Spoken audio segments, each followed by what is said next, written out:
The only person that can truly take care of me is me.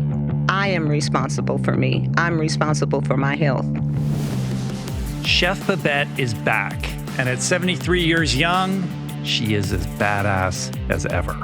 I view life as an amazing gift. At 73, still learning so much. That's what's incredible. Today, my favorite septuagenarian fitness icon returns with lessons on fitness for longevity, food as medicine, and spirituality as source. What can you do about anything that you're stressed over right this moment? It's just reminding yourself, I can embrace this moment and be happy in this moment because I control my thoughts. I control my heart. And all of that stuff, it's not real. It's not real, Rich.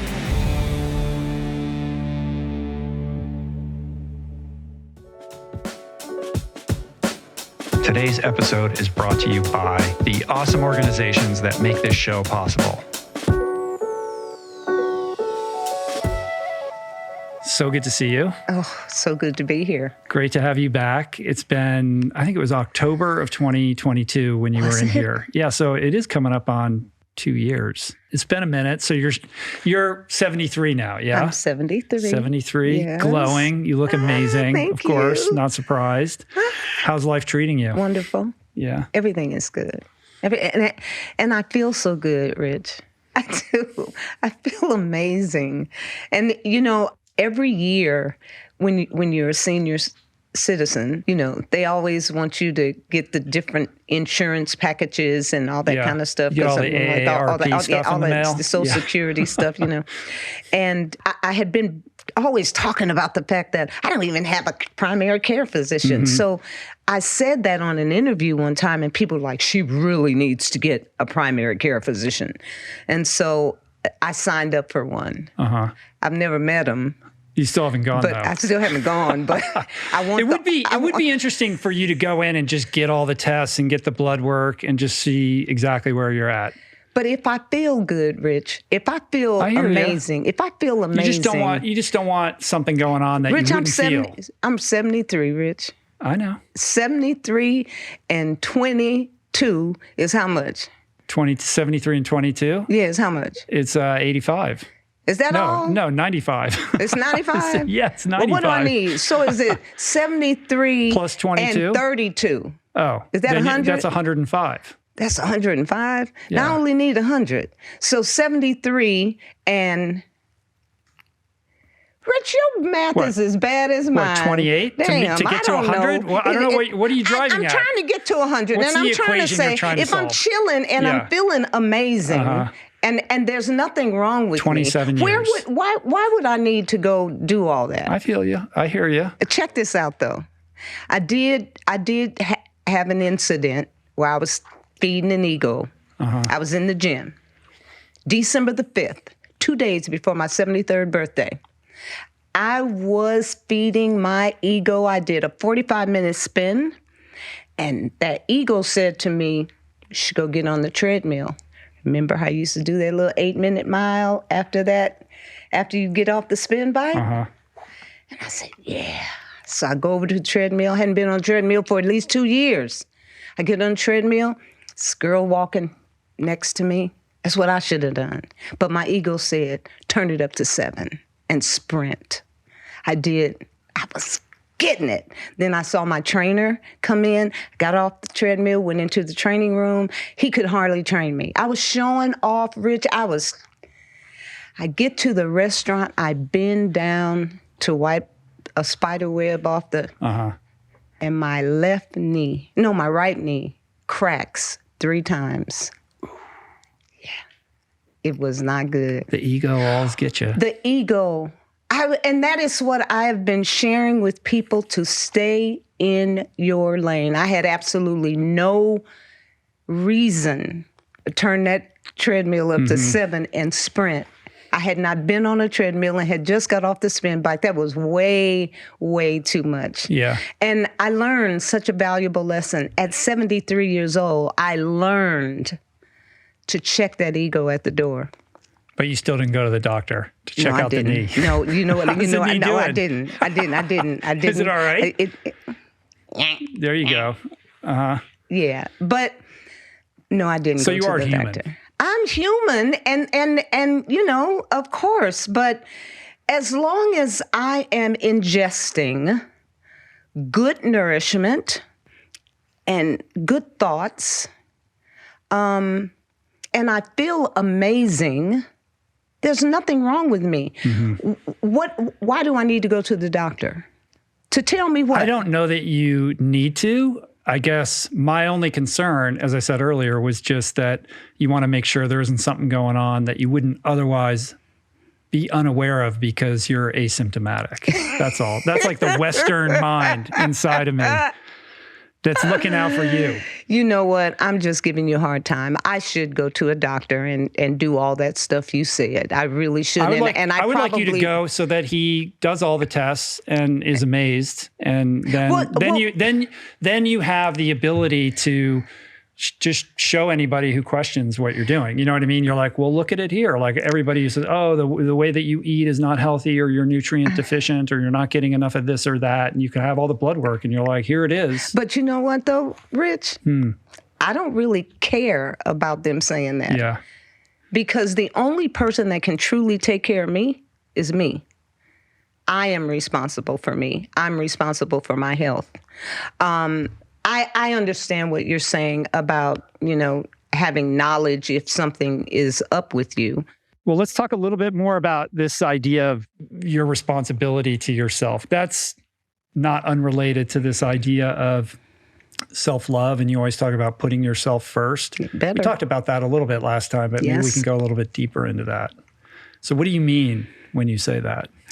Basically, I view life as an amazing gift, a beautiful human experience.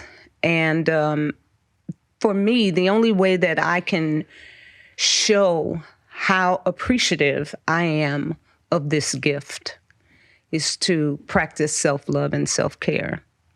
And that includes my thoughts, the people that I surround myself with, how I nourish myself. Just how am I caring for this human body so that I can live at my purpose. And I feel right now I figured out what my purpose is. And it's sharing my journey because it's so inspiring to so many. And so, yeah, I'm just really crazy about me right now. That's great. We were talking before the podcast and we were joking about the fact that the last time you were here, I was sort of chiding you about the fact that you wouldn't hire anyone for the restaurant and you're still in there at like 2 a.m., like chopping vegetables.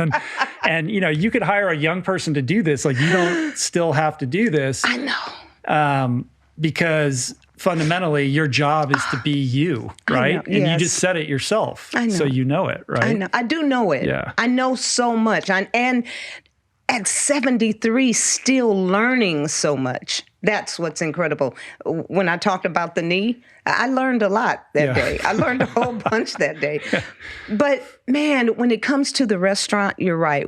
My husband hired a couple of folks, really awesome couple of people that are just coming out of a culinary arts academy. Man, great attitudes. They know what they're doing. It's awesome. I still have not been relieved of, you can look at these hands. I do have a trigger finger. These two fingers don't bend.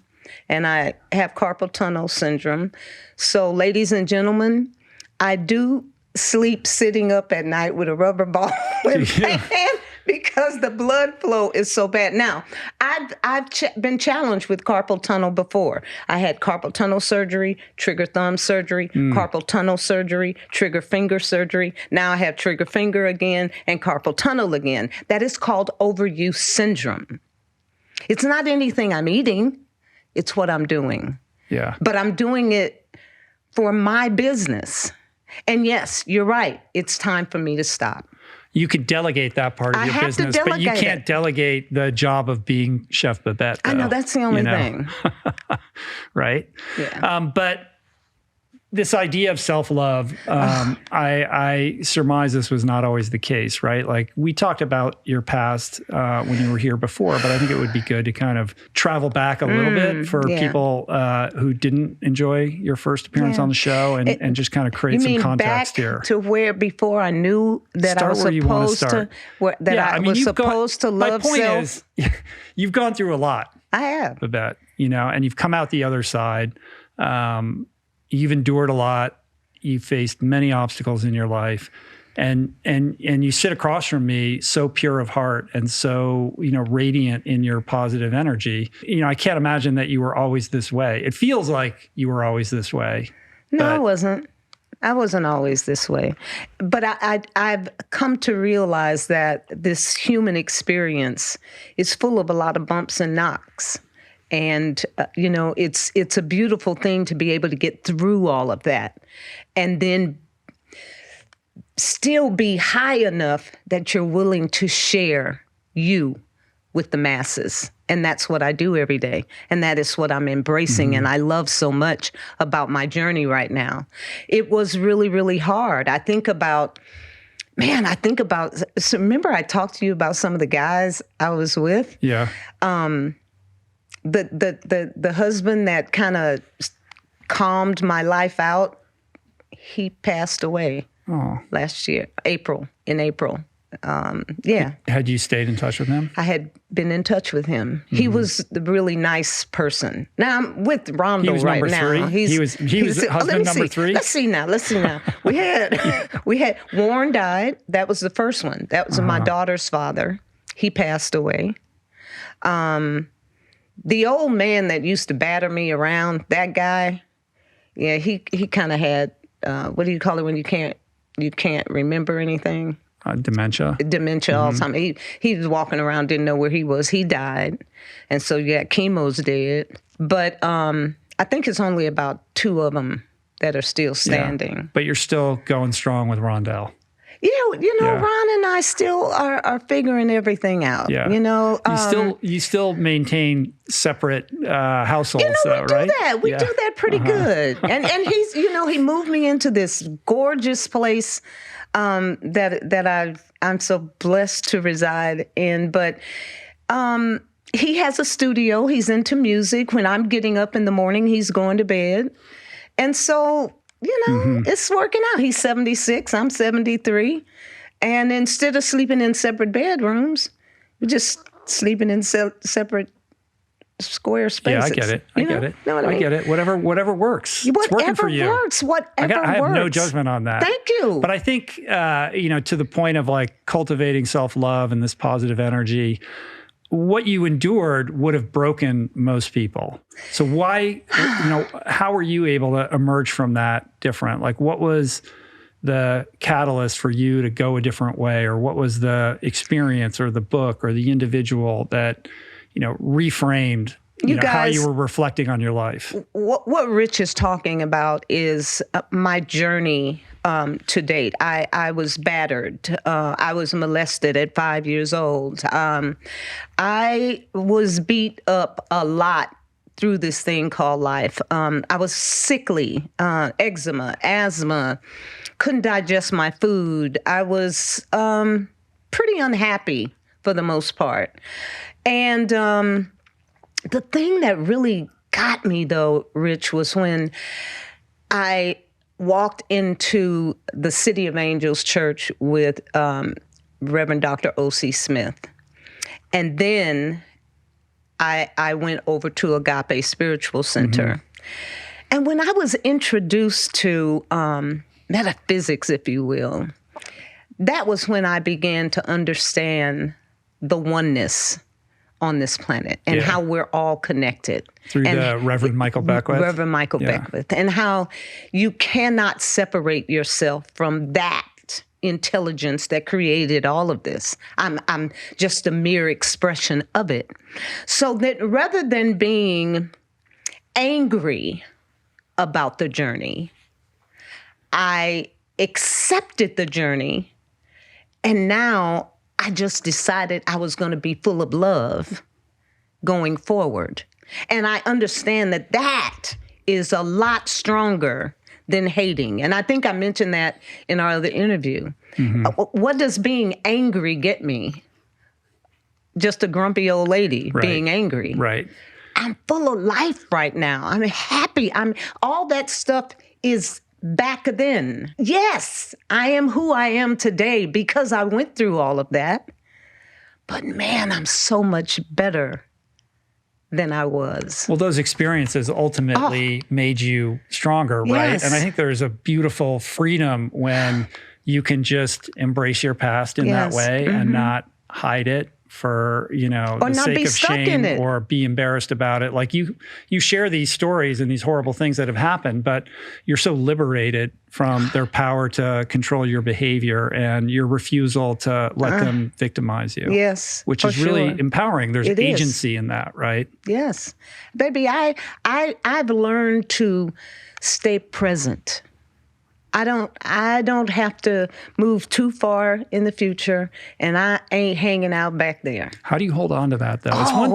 It's one thing to say, yes, we're not Honey. separate, everything is one, or we only have this moment and we shouldn't be obsessed with, what happened in the past and tripping on like what might happen in the future, but to actually live that. I live it. How do you get there? I live How do you do it. that? I live it because my daughter said to me, I think it was yesterday, I was talking to her. Everybody goes through whatever it is they go through. And she said to me, I'm just so stressed right now. I am so stressed at this moment right now. We've got a lot going on with family and the whole 9 yards. And I said, what can you do about anything that you're stressed over right this moment? What can you do about any of that? She said, nothing. I said, so why don't you just take advantage of right now and let's just make each other laugh and just move past that.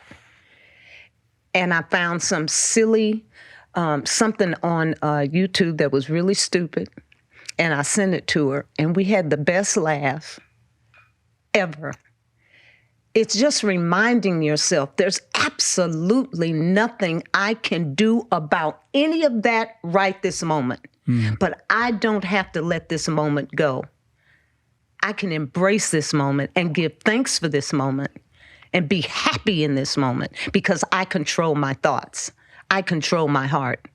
And all of that stuff, it's not real.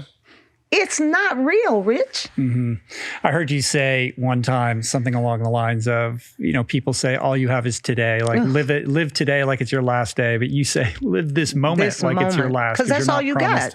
Another moment. That's all you got. Are we going to make it through the end of this podcast? Hey, we are. Don't know. Hey, we are. Yeah, you might. We're not done. No, we're not done. We're just starting. That's really beautiful. I agree with you, and I have moments where I can embody that, but they so quickly pass, right? Like where our default settings are so overriding at times. They're so powerful that it's true. It takes a lot of kind of strength and consistency to like resist that. You need to understand, Ron and I can get into some serious battles. Oh, I bet. Oh, let me tell you.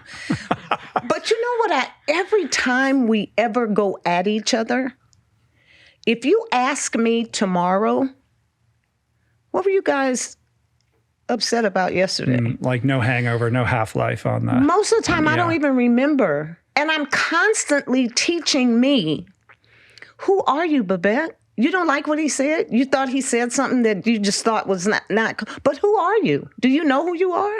I do. Did he say, was he on point when he said that? No, he wasn't. So why did you buy into it? Why did you buy into that? And that's how I reel it in, Rich. I have to make sure that I understand who Babette is. And why are you so bothered about something somebody else said about you if it's not you? Know self and love self. I feel like everyone wants to talk about your fitness regimen and all the push-ups that you do and how, luminescent your skin tone is and how you're aging in reverse and all these things. But I think, and that's all great, and we could talk about that, all day long. But I think what gets missed or is sort of underserved in this discussion around, your approach to life is this spiritual piece, is this, knowingness around oneness. And this, this real commitment to cultivating forgiveness and compassion and self-love and love for others. Like fundamentally, like that's the real engine, I think, behind all of this. It is. And the push-ups are just the outward manifestation of that inside work, which is harder for people to get their heads around. But I think you can do push-ups all day long, but if you don't have that piece, which is the foundation. Thank you. Then there's really nothing to talk about. And I don't want to just feel good physically in this life. Emotionally, I want to continue feeling like I'm on top of the world because I came from a space where I was so low, especially with the crack when I was doing that. That was so Rondell told you to tell me. Rondo said, "Are you going back on there and tell that man you were a crackhead?" He said, you were not a crackhead. You smoked it, but you weren't a crackhead. Right. I was like, Rondo, I was crawling around on the floor looking for cocaine rocks. People are going through all kind of stuff. Listen, and if I can come out of it. For you to share like the experience of crawling around in the rug looking for rocks or, how you navigated these abusive situations. To demonstrate, to like model that level of vulnerability and to show people that you can do it without that like veneer of like shame and embarrassment. That is a way for other people to connect with you and to see and to find hope in their own story. Like I don't have to walk around with this shame that I've been holding about this other thing that is nothing compared to what Babette went through. I know. And I think that gives people, a path forward. I mean, we're humans and we're on a journey. It's an experience and we're going to go through stuff and we're going to experience all kind of stuff in this thing called life. And there's absolutely nothing to be ashamed of. Nothing. Yeah. I'm not, and like I said, right now I'm constantly teaching Babette, but to me, I'm embracing Babette. I'm loving Babette. I know I'm not running 100 like nobody is, but like with the knee, you learn and you go forward with it. And I share it. I share that with everybody, especially women that are just now getting in the gym, that are stepping out of their lane, trying to do way too much. You'll hurt yourself. Don't do that. Yeah. So, for example, when COVID was at its peak and you were trying to keep the restaurant from closing its doors and you were under tremendous financial pressure and, that was rough. Like a situation that would be very difficult for anybody, no matter how much PMA you got to like gracefully walk through. Yeah. So when the times are really hard and you're feeling it, like what is the practice? Like how do you get to that place and walk forward? You know what's so weird about it, Rich? I'm so glad you brought that up because I really haven't given that a whole bunch of thought. I remember being in that time and trying to hold on to stuff I eat, closing our doors, maybe only opening Thursday, Friday, Saturday, Sunday, 4 days a week instead of 6, you know what I mean? But I don't know, for some reason, I wasn't fearful. I didn't feel frightened. I didn't feel like, oh my God, I never felt that. What Ron and I felt were, we're going to do this, we're going to do it this way, we're only going to do that right there. And we just kept it moving, Rich. We didn't get so shook about what was going on that we felt like it was our demise. We had each and every moment to get through it, and we got through it. And I never felt like we would lose stuff I eat. I never felt that at all. It was a moment, and we were making the adjustments. And when this stuff is over, we'll be good to go. And that is the way we felt. Now, you know what? Rondo handles all the money.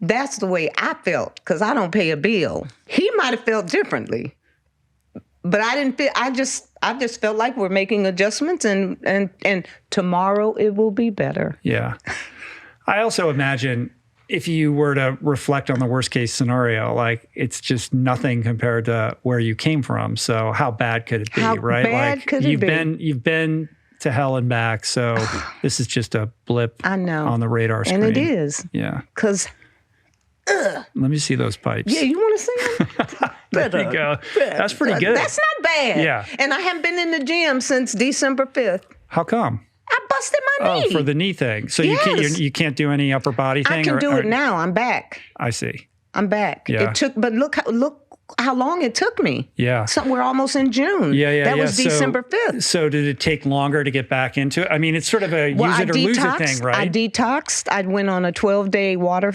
cleanse fast, and then I did a detox. It's time for me to do another detox right about now. But I just got rid of a lot of inflammation, stayed off of it. I went in every single day and chopped those potatoes, though, Rich, every day with a bad knee. Yeah. But wow, what does that say about Chef? I'm pretty awesome. Well, at resilient 70-some-odd years old. Yeah. I got it done. You did. You did. I really did. But you're back to the push-ups now. I'm back to everything now. I'm good to go. So this idea of oneness, like I want to explore that a little bit more deeply. My wife and I went through a period where we were going to Agape a lot. So I'm very familiar with, Reverend Michael and his beautiful way with words and the community that he's cultivated. And I know that your kind of food journey began with you like sort of serving food in the parking lot, like in front of that organization every week. And what's interesting about that, like when you really reflect on oneness and this idea that we truly are not separate and everything is interrelated, it perfectly, dovetails into not only the self-love piece, like if we're truly not separate from anything else, how could you love anything if you're not loving yourself? But also in your relationship with what you put in your mouth, right? Like exactly. If we're not separate, like how are we conducting ourselves, comporting ourselves compassionately with that sort of sensibility, right? Wow, listen to you. So talk a little bit about that, because your relationship with food began first as a means of healing your inflammation and all these sort of eczema and all these like problems that you were having. But it's evolved since then. It's about something much more than that. Much bigger. I wasn't thinking about not one animal when I transitioned. My husband fed me my very first vegan meal, and I felt amazing after eating that meal. And it was properly combined, so I didn't have any indigestive issues. And then when he gave me the books, The Fit for Life and the Mucusless Diet, I read those books and began to understand the importance of knowledge. Before, I didn't know, I felt like everything sold in the supermarket was okay for us to eat. I mean, we have government agencies that check out the food that they're selling, so everything is okay. And I began to understand that that's not necessarily the case. And because I understood that I was a mere reflection of that intelligence that created all of this, so there's no way that I can separate myself from that. But it created all of it. So that means there is a oneness, and we are all connected. But the intelligence also gave us a diet for every species that walks the planet Earth. There is a specific diet for that species.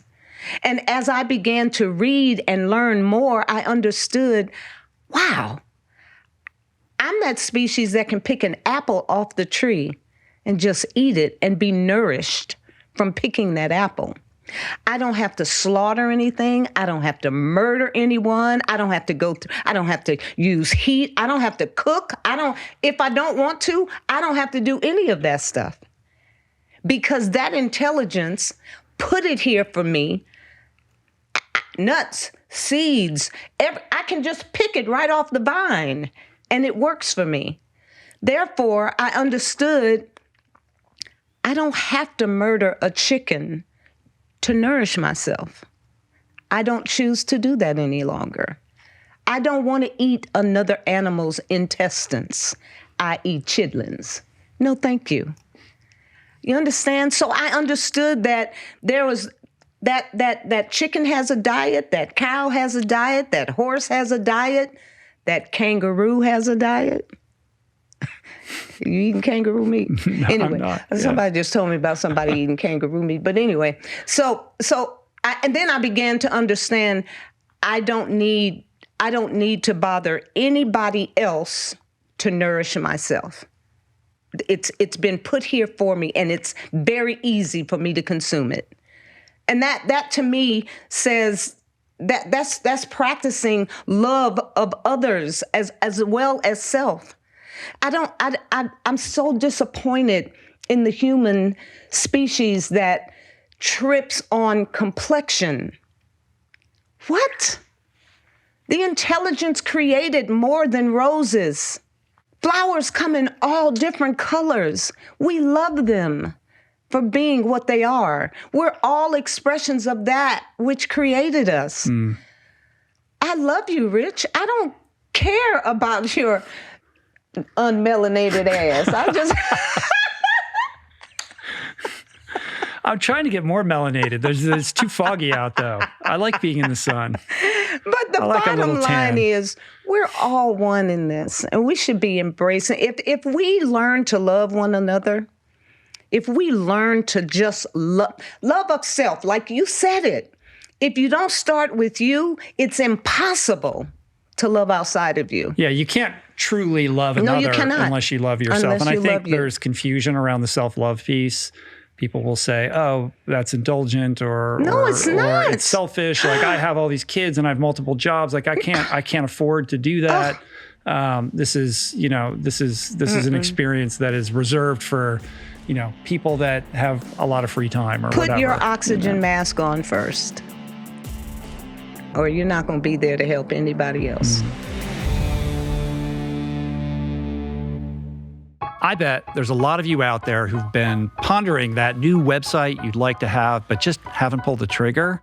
Well, with Squarespace, it's easy and affordable to build your own beautiful designer website. So Squarespace has been a long-time partner of the show, and what I love about it is it just demystifies everything about what's required to make a website. You don't need to be a designer. You don't need to know how to code.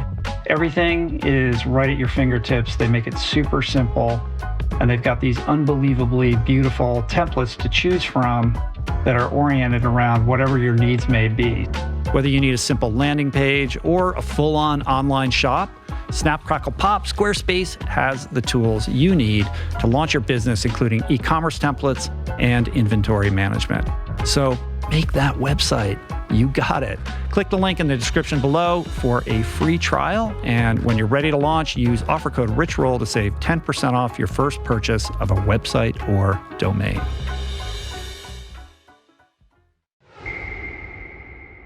The additional little ripple here is that when you are engaged in that practice of self-love and you are cognizant and compassionate towards all other life, and you make this choice, like, I'm not going to participate in that cycle of suffering, that your body ends up doing better. Like you heal yourself, you're vital, you're 73 now, you're crushing it.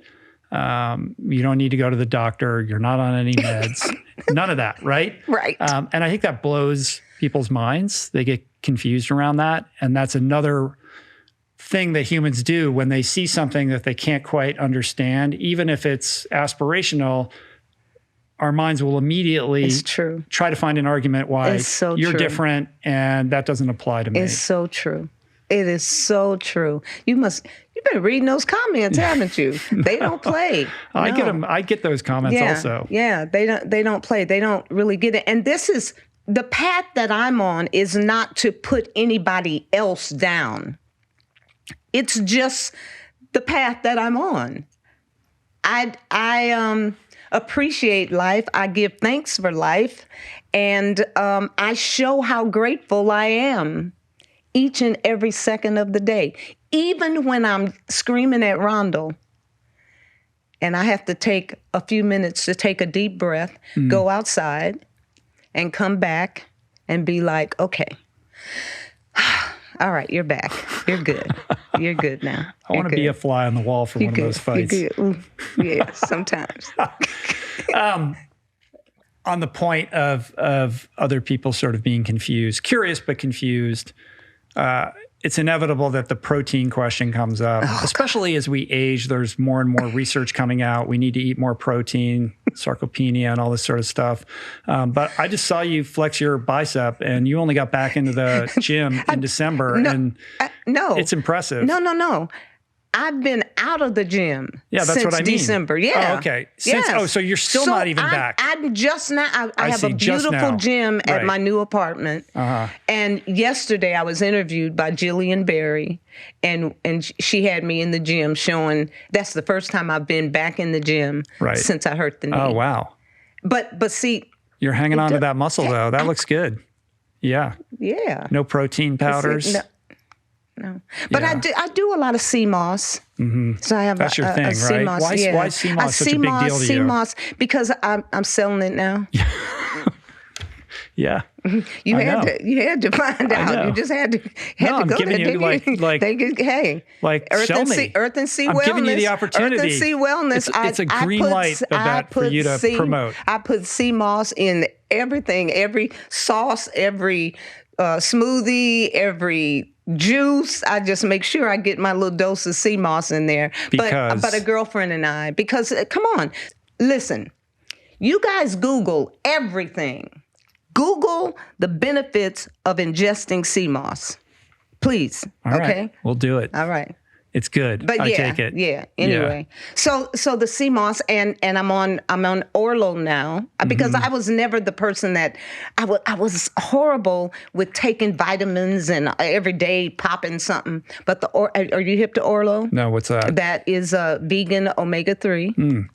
So my levels were very low. They tested me, and I had really low omega-3 levels. And so now I take Orlo, and I take it every single day. And I'll advertise for Orlo whenever they want me to advertise for them because it's a good product. Those omega-3s are important. Yes, they are. Yeah. Yeah. So walk me through a day in the life of food Day in the life. Okay, so generally, like I fell asleep so early the other night, Rich. Which, I mean, last time you were here, telling you go to bed at like 5 or 6, and you get up at like 1 or 2 in the morning. I do. What time do you wake up today? Well, I had fallen asleep so early that day. I woke up around 10 to use the bathroom. I was thinking, is it 1 or 2? It was only 10 o'clock. But you can't get up then. Anyway, so I still go to bed early, but I spend a lot of time with self. I have come to really love being with me.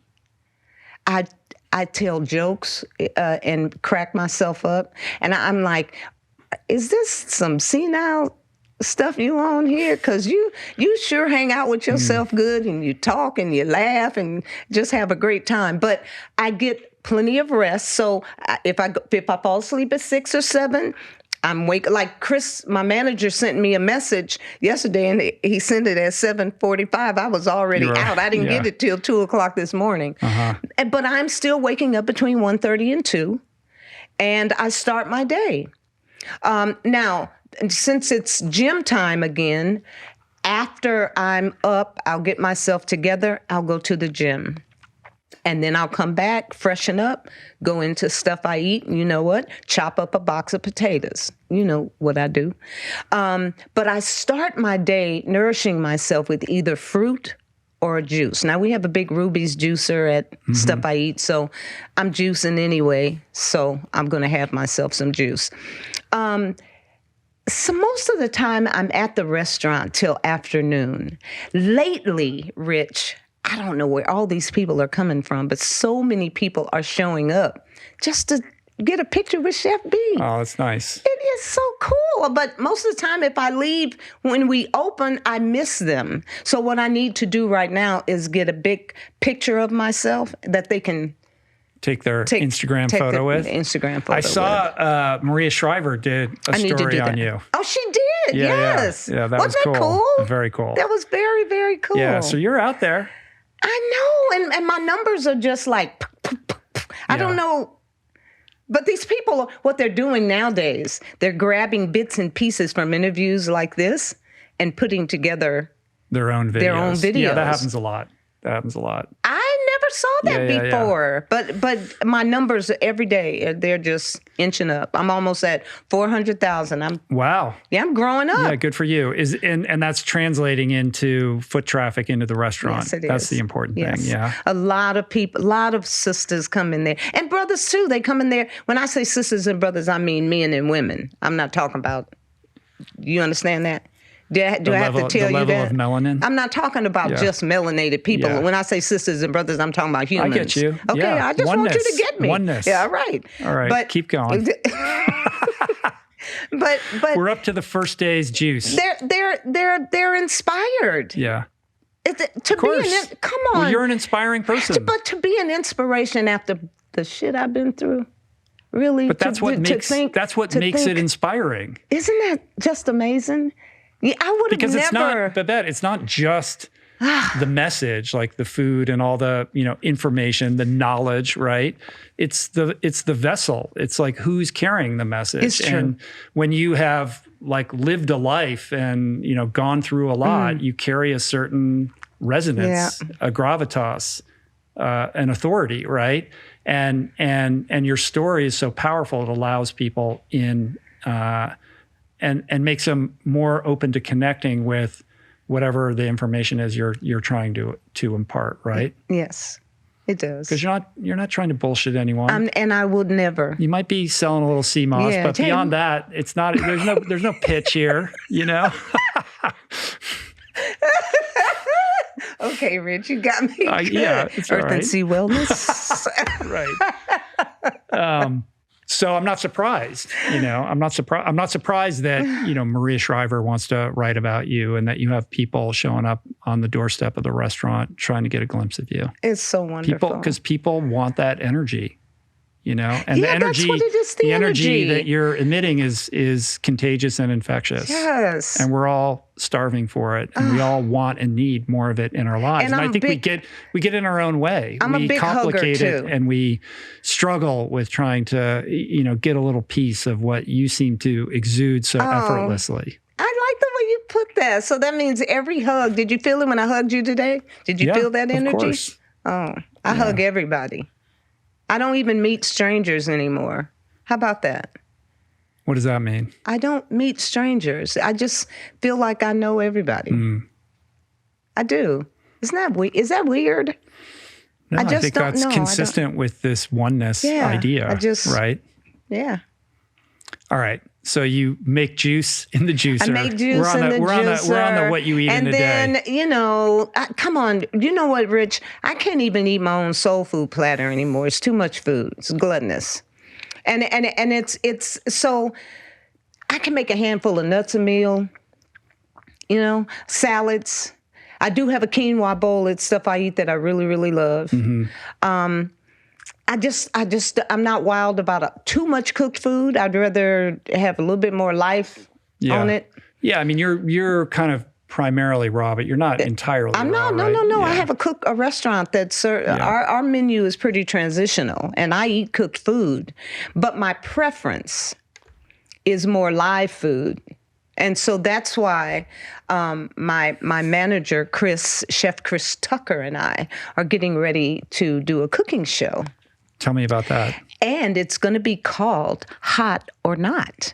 And so I will be doing the live version of the dish, and he'll be doing the cooked version of the dish. So we'll have two dishes each day. One will be raw and one will be cooked with the same name. Mm-hmm. Like if I was going to make you some raw chili, I'm about to use walnuts up in that bad boy, right? Mm-hmm. That's going to be my beans. The walnuts are going to be my beans. But so that's the kind of fun show it's going to be. And you advertised my book last time, Cash In on Cashews.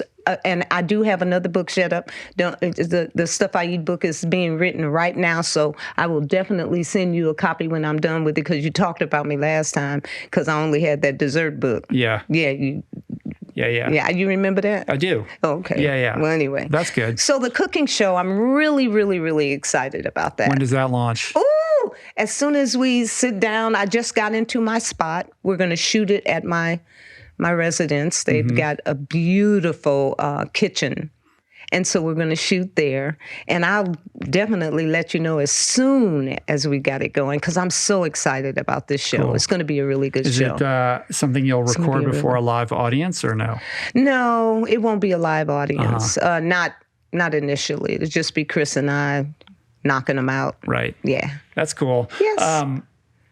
Do you do like live kind of community events in the restaurant for the Inglewood community? I'm about to do an event that it's a round table. I call it a round table. And what I'm doing, and there's so much illness in our communities, but especially in Black communities, the heart disease, the diabetes, all these illnesses, and most of it is because of the way we nourish ourselves. Or attempt to nourish ourselves. And so what I've decided is to bring in some hard hitters, doctors in particular, melanated doctors. I've got Dr. Bobby Price. I've got Dr. Baxter Montgomery, Dr. Baptiste, Dr. Zarif, and Dr. Shabnam. And they're going to be a part of the round table. And we're going to have an audience, so you'll be able to listen to what they have to say and ask as many questions as you need. So I'm planning on having that event in, it's going to be in Burbank, though, at a studio. That's July 2021. 2-day event. So I'm really excited about that. I used to do a lot more in the restaurant years ago. But for some reasons, it just wasn't quite as comfortable for me to give events there in that spot as I would desire it to be. So whenever something makes me feel a little uncomfortable, I just move it. I just do it somewhere else. I just need to feel good when I'm doing what I do. And if I'm not feeling good, if I'm feeling too tight, if it's too weird, no thanks. That's part of the self-love. Hey, right? I don't want to feel it. You got to honor the intuition. That's it. Yeah. I think that's a beautiful mission. Clearly, Black and brown communities suffer the most. When you look at the food deserts and the availability of fresh, healthy produce and other foods in urban areas, it's a real problem. And I think with respect to the plant-based movement and community, it's often just associated with being of a higher kind of socioeconomic echelon. It's like considered, this luxurious lifestyle that you'll find at Erewhon and is only available to, a certain type of person who can afford it. When in truth, most of these foods and the foods that you prepare and that you talk about, I mean, this is like basic stuff, right? It Quinoa, really is. beans, nuts and seeds, leafy greens and the like. And these things, although affordable, depending upon where you get them, are not as accessible as they should be. And this has a downstream negative impact on the Inglewood community and communities like it. And I think your message is so powerful because you're invested in changing that. And this is where we need to see the change the most. Well, see, the reason I'm pulling the round table together is because not only do we have, we don't have access to a lot of good stuff in certain communities, we have a lack of knowledge. We don't even know we should be eating differently. I mean, like I told you, there was a time that I thought everything that was sold in the supermarket was okay to eat because I'm trusting my government has my back. I'm bothered by the fact that we eat out of boxes and cans and bags, a lot of processed foods, and we think they're okay. We have a lack of knowledge. We don't understand that if we don't get life into our system, we're not nourishing ourselves. Everything that's just manufactured in a warehouse is like a food-like substance. It's not necessarily nourishing food. And so many of us don't understand that. So Sure. it's a lack of knowledge too. We just don't, so many times we don't even realize we need to be eating something differently. I'm sure you saw our friend John Lewis's documentary, Hungry for Justice. Yes. Yeah. I was, which addresses that head on, Yes. right? Did you appear was in that? there. You were in there. I was Yeah. in Okay. that. It's been a Yeah. while since I've seen Yeah. it. I wish more people had seen that yeah, movie. it's good though. Yeah. Yeah. It is true that it is a knowledge problem, but it's also more complicated than that, because you can provide people with the knowledge, but then it's about the willingness to make the changes. And not everyone has the same level of willingness. You could provide people with the knowledge. For sure. But food is tough. We have our habits, and those kind of preferences are very hard to break. And it's further complicated by all the complicated social messaging around it. We associate certain foods with love and nostalgia and the way that we were raised. And those habit change, kind of journeys are hard for a lot of people. I know it's challenging. It definitely is. But do you know how many people have gotten in touch with me on the deathbed? How many? It's too many. Young people that grew up with my daughter. And now they want to know, what can I do? Do you have a doctor I can go see? After the diabetes is really bad, or the obesity is out of control, or the cancer, or whichever. And now you're gone. There was nothing anybody could do because you waited. You were stubborn. I've been stubborn. I have an addiction to sugar. Refined sugar is poison. My mother put it in everything. When I was doing that water fast, I'm gonna tell you, 12 days, that was challenging. That's tough. Just water? Do you know what I wanted to do? I don't know. I want to take Kill that Rondell. I want to take that agave syrup bottle and just squirt it in my mouth all day long. But I do have the knowledge, and I understand you can't just sugar. I don't care if it's agave, maple syrup, or what it is. You have to understand that you cannot be on sugar overload. That's not good for you. Mm-hmm. But I will claim addiction to sweeteners. Mm-hmm. But I have to check myself. And I have to calm myself down. Even when I make sweet potato pie in the restaurant, Ron has a totally different palate than myself. He doesn't like it too sweet. If it's too sweet, he can't ingest it. Sweet potato pie is supposed to be sweet as far as I'm concerned. My mother put a dozen eggs in her sweet potato pies and 40 cups of sugar. So that was my palate. Right.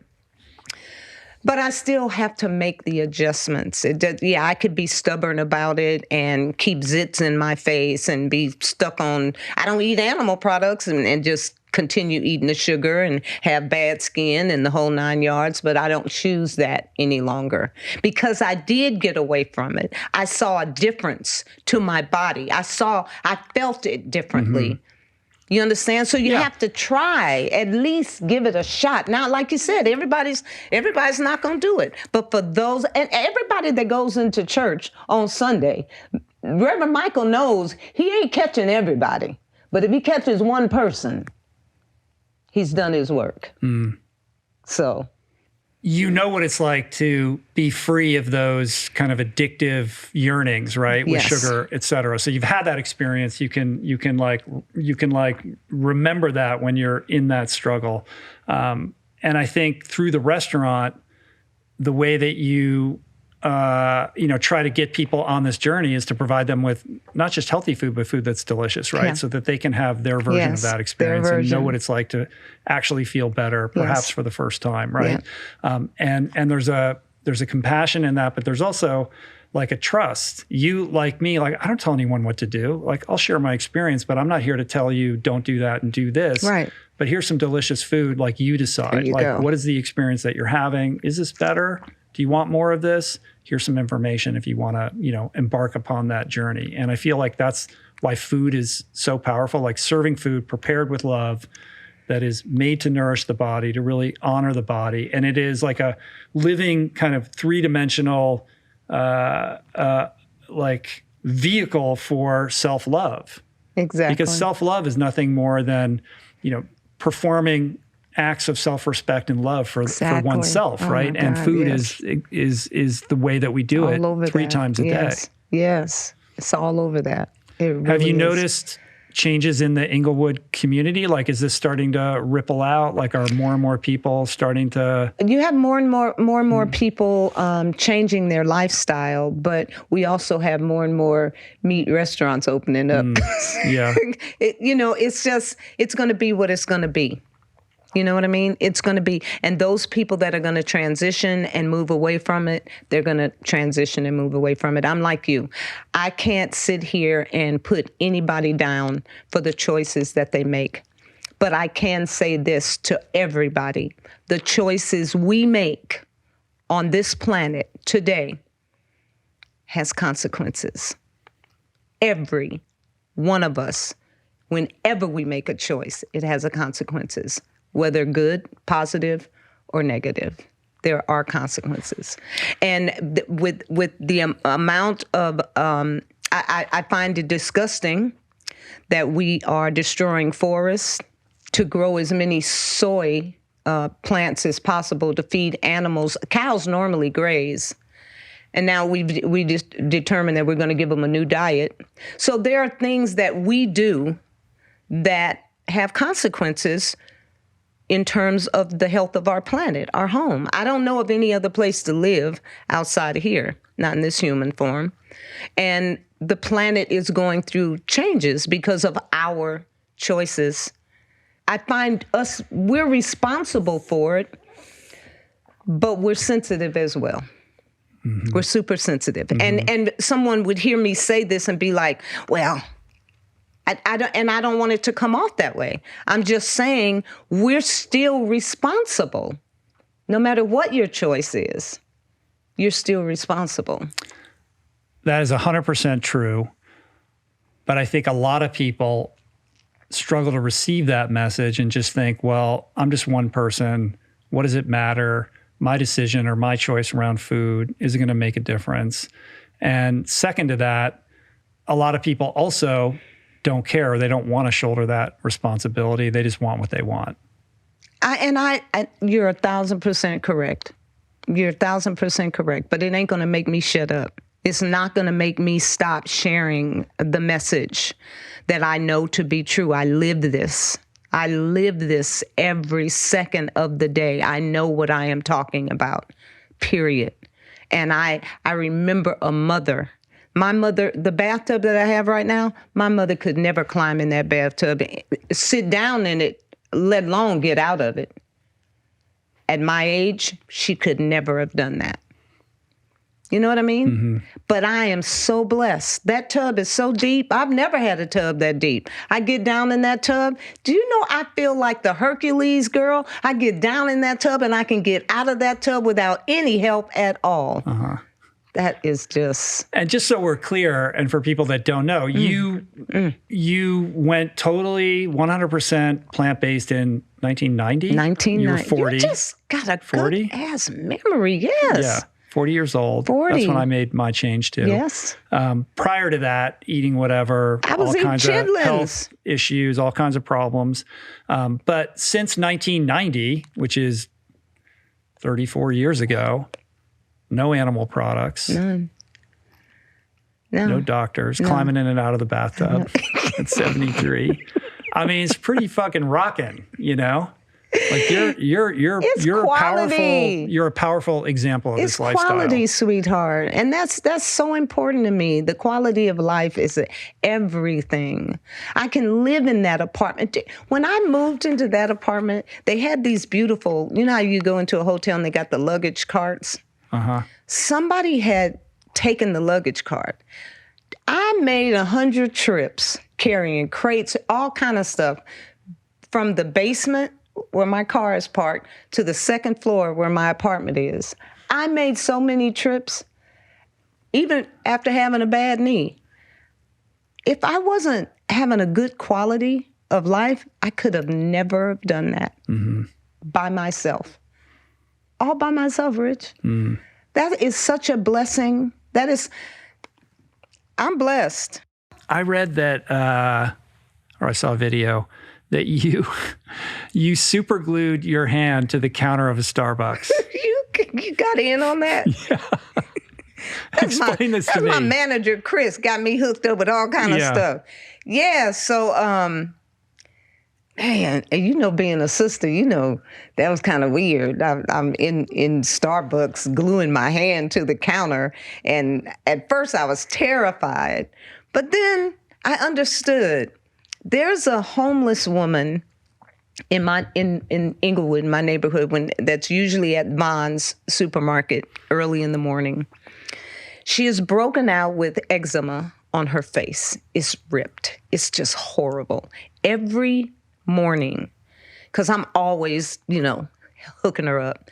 Every morning she goes into that Starbucks and she buys whatever it is she buys, but she can't afford the non-dairy. So they just give her the milk free, but it's jacking her skin up. And I thought about her. She doesn't need the dairy. She's allergic to it. But she can't afford it because they're charging 70 to 90 cents. Mm-hmm. They do the upcharge on the plant-based milks. On the plant-based. But they give you the calf's mama's milk, or the calf's milk. It's for the calf. It's not supposed to be for you, and you're giving it away. You're not charging me for that. But you're going to charge me for the plant-based. I can't tolerate dairy. Never could. I had eczema, asthma, the whole 9 yards. And so thinking about that, I felt like, well, this is a decision that I'm going to make because I need to be vocal about this. And that's why I did it. You glued your hand to the counter. And made a lot of noise in there. Yeah. Basically protesting this upcharge, which is interesting because Starbucks doesn't upcharge for plant-based milks in other countries. No, they don't. And their competitors actually don't. Not all of them. I don't know which ones do or don't, but there's plenty of competitors that don't upcharge either. We could be better. That's the only reason I was there. It's just to say, come on, we can be better with each other. So what happened when you did that? How long were you? We were there for a while. The only thing is the police came and they were like, you guys can protest, but you got to go outside the store. And I said, well, my hand is glued to the counter. And he said, well, we'll get the paramedics to come and get your hand unstuck. And the girl from PETA said, if the paramedics come, we're going to jail. So she made sure I got my hand off that counter. And we completed our protest, but we were loud in there. We were not playing. But they didn't change the policy. No. But hey, things don't change right away. Ask Martin Luther King when he was how long it took. Sure. But you got to stay focused. You got to stay on it. You got to make noise. And then maybe one day they'll do the right thing. Nobody's diet is absolutely perfectly dialed every single day without fail, which is why I believe in smart, sound, science-backed supplementation. And my go-to source for all my supplement needs is Momentous, because everything they make is sourced from the highest quality ingredients and rigorously tested by third parties to ensure optimal efficacy. You want to do a little show and tell? Let me show you some of my favorites. Here's where I keep all of my supply of Momentous supplements. This is for sleep. This is on the daily or things that I rotate in and out of. But for post-workout, all you need is the Momentous 100% plant-based protein. A scoop and a half is 30 grams. I put it in my morning smoothie every day. Supplemented also by Momentous's creatine, just one scoop, which is 5 grams of creatine. And when you're on the go, just grab a few of these travel packs. I have a couple in my car, so I always have my protein needs met. Listen, there's a lot of BS in the supplement world, which is why I trust Momentous's industry-leading quality standards. Here's what you're going to do. You're going to try Momentous for yourself by immediately, right in this moment, going to livemomentous.com/richroll or click the link in the description below where you will be rewarded with a full 20% off all their top-of-the-line products. What do you think is the difference between someone who's able to hear your story or some version of it and get it? They've got the knowledge, they have the inspiration, the motivation, and the willingness, and they make the change, versus the person who just says, "I can't do it." Like, Babette's special, but I could never do it. Like members like that. So what do you think that is? Like, what is the difference between those two people? Some people are ready, and some people are not. Some people are ready, and some people are not. And so every minister, every time he's in church, he's speaking to the folks that are ready. He speaks to the masses, but the people that get it are the ones that are ready. And what do you think leads to that readiness? Pain? I don't necessarily feel that it has to be pain. You just, hey, I got a word we're going to use today. You just woke. You woke up. You just woke up. And you decided it was time for change. Yeah. That's what I did. I met Rondo and fed me a meal and gave me a book. After he hiked backwards up a mountain with you, right? Yeah, showing off. Yeah, he was, yeah. He was showing up. It worked. It did work. Yeah. I mean, But prior to meeting him, you wouldn't have known that you were ready. I thought But there was something about... To be a vegan or a vegetarian, you had to be Hare Krishna. I was so ignorant. I was like, no, I don't want your herbs. I don't know. Thank you. I was that. That was where I was. Do you think that part of it was you liked him and you wanted to kind of get on his page because you guys were early in your relationship? But let me just tell you. First of all, I wasn't no big reader, so I'm gonna go meet this brother and he gonna give me 2 books. It's like he's like, homework. Really? You can't just go on a date, So once I began to read, I started understanding a lot of the stuff in Fit for Life. I was experiencing some of this discomfort. Eating different foods that shouldn't have been combined. I shouldn't have been eating them together and making myself physically ill. But come on, we're the only species that has to medicate themselves after they eat. Tums. Anyway, and when I read that, I could actually connect the way that I felt with a lot of what was in that book. And then when I read the Mucusless Diet Healing System, and his thought was, I don't care what name you give your illness or your disease, it's an overload of mucus. You're inflamed, period. And that just hit me. And I understood, wow, I've been doing this all wrong. So I started playing around with the suggestions in the book of how to combine foods properly. And I never felt what I used to feel. Every time I ate, Rich, every time I ate, I was so bloated and I belched. I was so miserable every time I ate. But I was just combining my food poorly. Of course, eating some of the wrong things, but definitely miscombining food. Was your sort of journey around self-love, was that already underway at this point? Or did it's sort of a chicken and the egg thing, right? Like, you don't really want to start eating in the way that is healing to your body until you have some self-respect and some self-love. But it is in the, eating that way is one way to kind of cultivate that, right? Right. Exactly. The other thing that really, in terms of the whole love thing, was the fact that I understood that my connection, I began to understand my connection with everything, and the fact that I felt one way when I was up and loving, and I felt another way when I was down. And I just felt like I had more power in a loving space.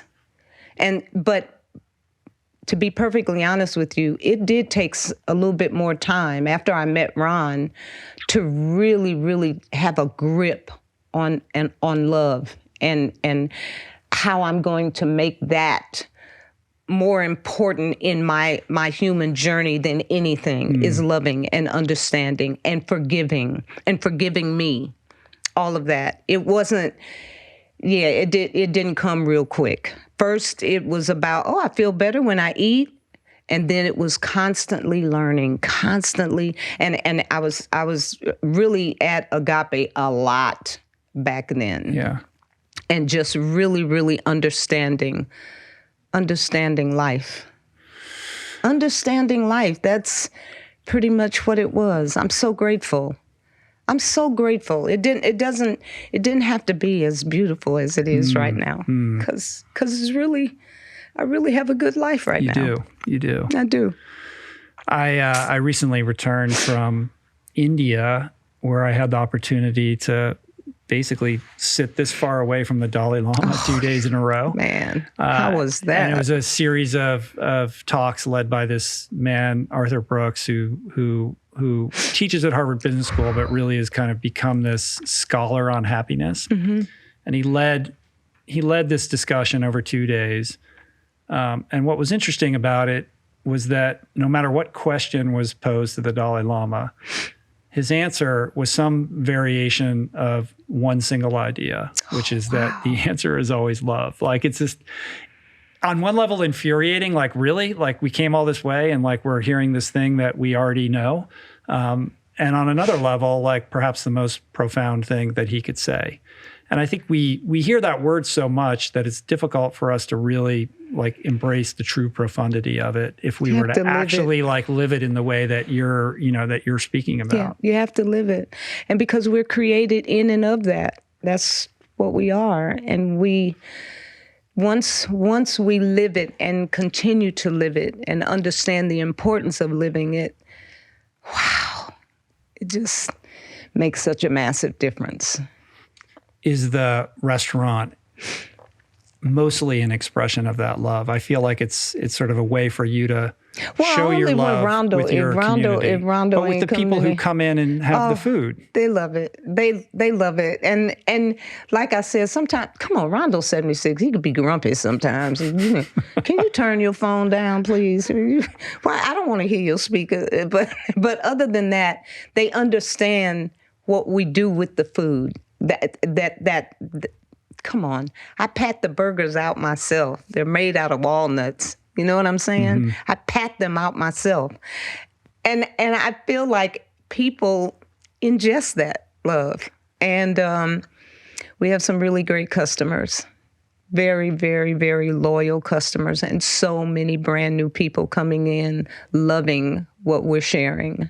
I feel like it's almost an act of courage to eat this way and live this lifestyle, because all of the incentives and all of the messaging everywhere we go, every single day from the moment we wake up, are pushing us in the other direction. You are so, you know what I mean? Like all the food that's accessible, that's cheap, is the food that's killing us. All the billboards that we see and the television that we watch and the news that invades our brains is selling us on this idea of separateness and division as opposed to oneness and love.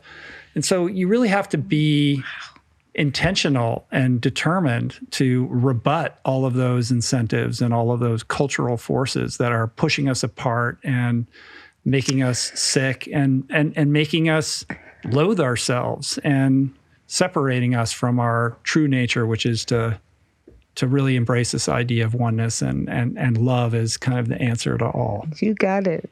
You are on Yeah, but point. Like I say this now, and 5 minutes later, I'm going to be grumpy and like, I'm not a naturally grateful person, Babette. You know, like I can brush up against it once in a while, but you know, I'm lost in the Maya most of the time.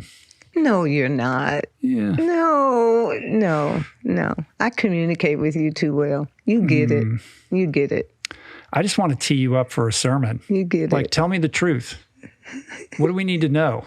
What's the secret? I'm giving it to you. That's all I got. I gave you all I got. I gave you all I got. There's more. But I am a happy girl. And And I don't want to. I don't want this to come off like I'm sitting here trying to act like there's perfection here. I'm just, come on. I busted my knee showing out. So, but once you live it and you experience it and you live that whole loving thing, you don't want to change that. You don't want to go back to anything else. I watch MSNBC. That's my news source. MSNBC. I listen to political news. That's what I do. But it does not stop me. It does not hinder me being able to embrace love. It does not get in my way because I know how I feel that way versus the other way. I know there is such a difference in the way that I feel. The other thing that Dalai Lama said was that if you don't understand what he means when he's talking about love, or you are challenged to really feel that energy, look to the mother's love of a child, or look to an animal's love for its offspring. And all the answers can be found in that incredible bond. Wow. And it's this metaphor, like basically what he's saying is, can you take that and bring that into your lived experience and treat all life in the way that a mother treats its young? In other words, like the mother energy is the most powerful force. I believe in that. the universe. I would agree with that. If someone comes to you and they're like, oh my God, I want what you have. How do I change my diet? How do I cultivate more compassion for myself? Like, how do you, I get that how question. do you set, like, I'm sure people ask you this all the time, right? Like, how do you get people to take that first step and move forward? I usually talk to people about, knowledge. I can't go away from that. I don't want you to try to transition or do anything differently if you don't know why you're doing it. If it intellectually is not important to you, or you don't have a full understanding as to why it is important that you transition, I think for me, a lot of times we just don't succeed. So the first thing that I'm telling people is to, the first thing Ron did was gave me books. Boom, that worked for me. Okay. And then I start thinking about, once you know what works for the human species in terms of nourishment and what doesn't work, what are the foods that clog arteries? Is that coming from the apple, the corn, the peach? Is the clogged artery coming from that? Or do you know where the clogged artery is coming from? Make yourself understand who and what you are and why there's a certain diet that works for you. Those are the first things I talk to them about. I try not to go hard. Like we talked about it before. We used to, why are you not eating that salad? We don't really mess with people like that anymore. Now you can choose if you want a salad with your entree or not. But I just don't believe in killing animals to nourish yourself. So, they understand that that's how I feel. And I don't have a problem asking them questions like, would you, with the pus, would you ingest body fluids from yourself? Would you do that? And most of the times the answer is no. So why are you ingesting body fluids from another species? Why would you do that? So it's just, just think about certain things. And a lot of times people say to me, you helped me so much. I never thought about it that way. I never did it. But let me tell you what I've been doing. I got that book you talked about. I got this book you talked about. I'm doing this nowadays. That to me is everything, because I didn't have to spend a lot of time with them to just make them aware. Just start with that. Just start with the real reason that you need to make a transition. Just start with that. And that's not to say that I have things that I probably need not to ingest right now, that I don't know that I don't need to ingest it. I'm not running 100. But I know the way that I feel, and I'd prefer to feel like this than the way I used to feel. I think your superpower, though, is just modeling this aspirational way of being. I think that's the most powerful thing, because people experience you, they encounter you, they see what you're capable of doing, they feel the energy that you're putting out into the world. And that's something that's infectious. People want, like, how do I have more of that in my life? So then you have the opening and you can say, here's a book, or you can read this, or try this meal, or what have you.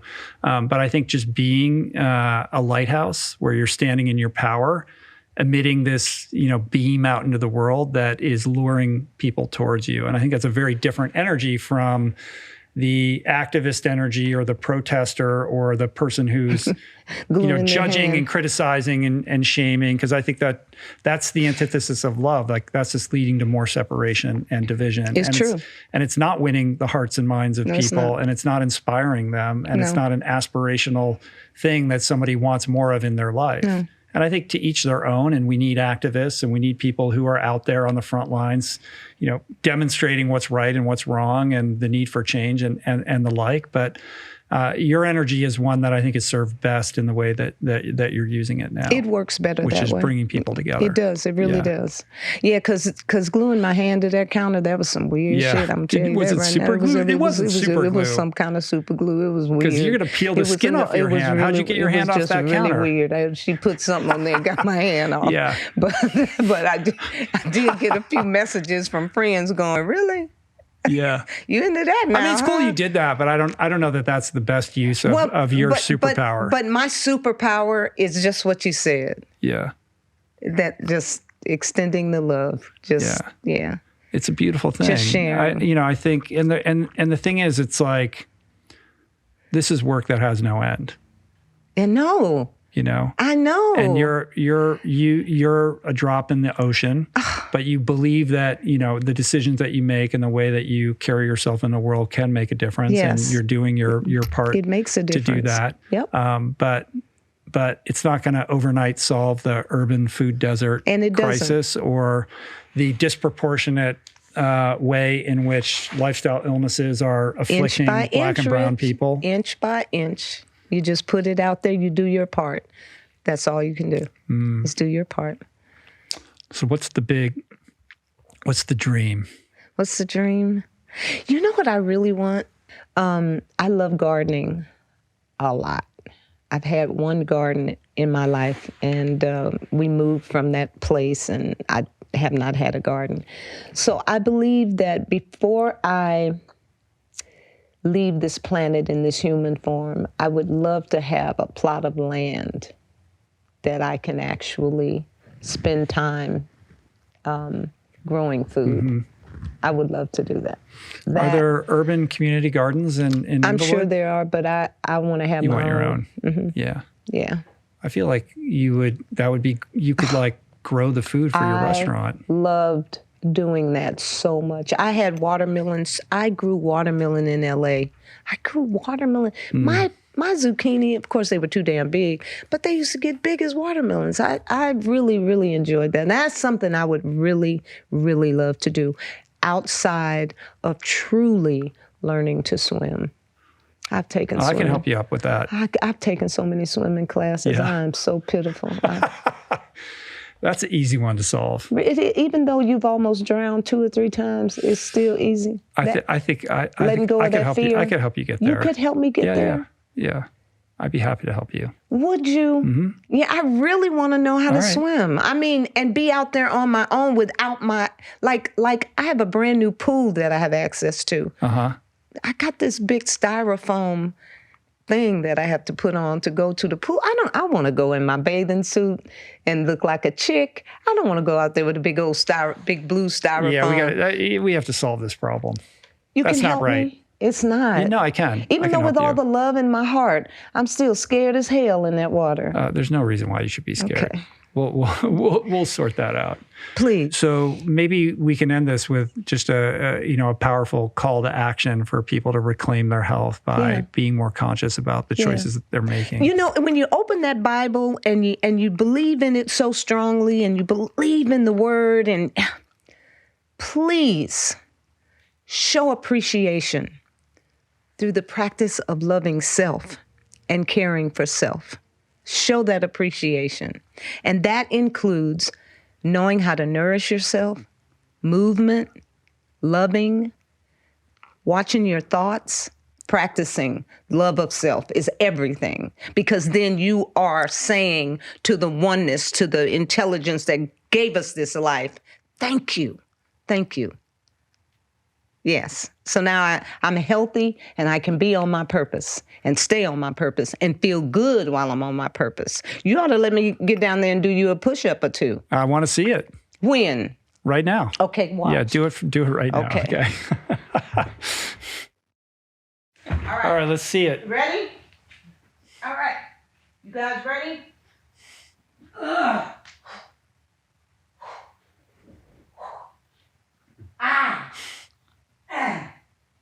Look at that form, too. Say what? The form. Oh, the form is dialed. I'm slipping, though.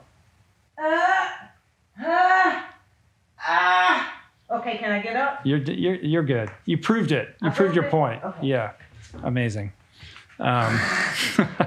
Sit back down. All right. Let's take people out properly. All right. How are we going to take them out? We're going to take them out by me throwing a little love at you. You going to throw some love? How you doing? Which is me saying, I just want to honor you a little bit. Can I do that?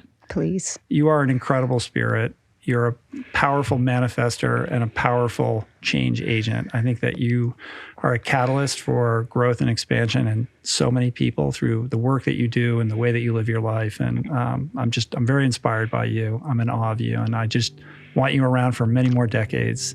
And I want you to spread this message, this powerful message that you have, as loudly and as broadly as you can. So I am wind in your sails for anything you need. And I just want to thank you for coming here today again. Thank you, Rich. I love you. Peace. Love you too.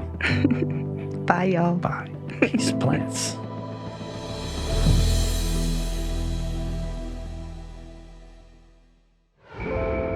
That's it for today. Thank you for listening. I truly hope you enjoyed the conversation. To learn more about today's guest, including links and resources related to everything discussed today, visit the episode page at richroll.com, where you can find the entire podcast archive, my books, Finding Ultra, Voicing Change in the Plant Power Way, as well as the Plant Power Meal Planner at meals.richroll.com.